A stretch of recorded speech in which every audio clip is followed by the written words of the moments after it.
The 80s heartthrob Kirk Cameron is going to be in Fuller House. Also, there's a place where you can watch over 700 MTV music videos from the 1980s.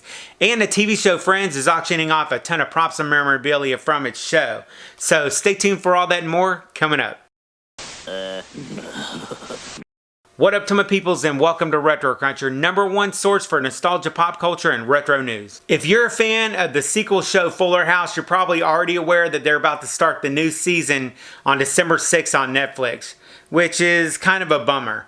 But a cool highlight for this is that in the last season, Kirk Cameron, the star of the once popular 80s show Growing Pains, he's actually going to be guest starring. And this is not going to be the first time that Kirk Cameron has actually been in a Full House universe type episode. He once played DJ's cousin Steve, I believe back in 1988 on an episode of Full House back then. Now, we don't know if Kirk Cameron is going to be playing Steve in Fuller House, but it does seem pretty likely since a ton of the other actors that are in Fuller House, they are reprising their roles from the original series as well. It is fun to see that so many actors from the original series are on this show. And even though Lori Loughlin's not going to be on there, having Kirk Cameron come on for the last season, that's kind of neat. And then for all the fans of the 90s TV show Friends, there is an auction that is happening on December 3rd to December 17th, where they're auctioning off a ton of the Friends props and memorabilia from the TV show, and I will link to that down below. And then probably my favorite find of the week for mainly the 80s and 90s babies that were around when MTV first started. There's a YouTube channel that has over 700 music videos from the 1980s of MTV's heyday. I've already binge watched this playlist a little bit, and one of the things that I did notice that I thought was kind of cool was it looked like about the first 12 videos, music videos, that they are in order from the same ones that happened on MTV on August 1st, 1981 when MTV was initially launched. So I will link to the link for where you can get to that playlist down below. You guys got to check it out.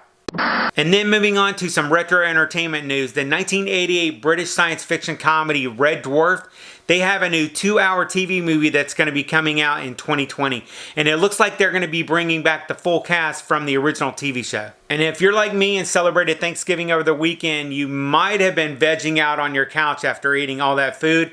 And you just might have caught the E.T. the Extraterrestrial mini sequel, commercial, or whatever it is. It was awesome. I'm not going to spoil the commercial entirely for you guys who haven't seen it, but check the link down below if you want to see what it's all about. And then also, I just found out from an article on movieweb.com that we might be getting to see the Ewoks in the new Star Wars movie that's going to be coming out in December. Oh, and then you guys should check out the new trailer for the new Fantasy Island movie. This is not our Fantasy Island that we watched growing up, but it looks pretty interesting.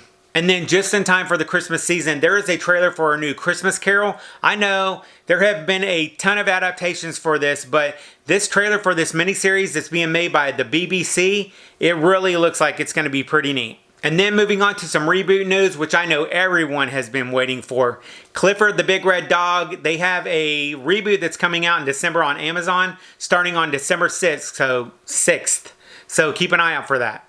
And then for the horror movie lovers, there is a Pumpkinhead reboot movie that is also in the works. And then The Fugitive is getting, I think it's its 3rd remake, and this time it's going to be a TV series just like the one from 1963. And to cap off the reboot news, there is a female-led Kung Fu remake that is in the works over at the CW. Good luck with that. Then if you like this video or into retro and nostalgia stuff, be sure to check out the next video that is right over there. I will catch you guys on the flip side, and remember, if it ain't retro, it ain't worth watching.